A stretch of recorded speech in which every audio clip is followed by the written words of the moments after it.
Batasunerako bidea bizkor egitea nahi dute, batasun ekonomikoa eta politikoa, zerga alorrekoa eta bankuena. Pausuak azkar ematea eskatu dute Mariano Rajoyk eta Mario Montik. Bestalde, ez daude ados, herrialdeen aurrekontuei betoa jartzeko ahalmena izango lukeen superkomisario europarra sortzearekin.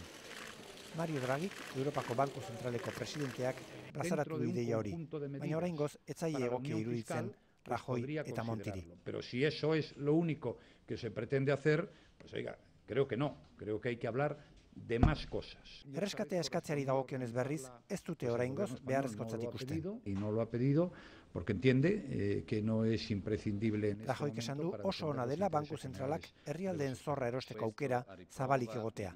Baina momentuz, Espainiak ez omen du horren beharrik.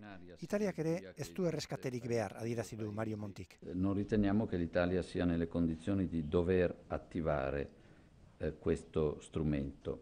Ia gai guztietan elkar hartuta agertu dira bi agintariak.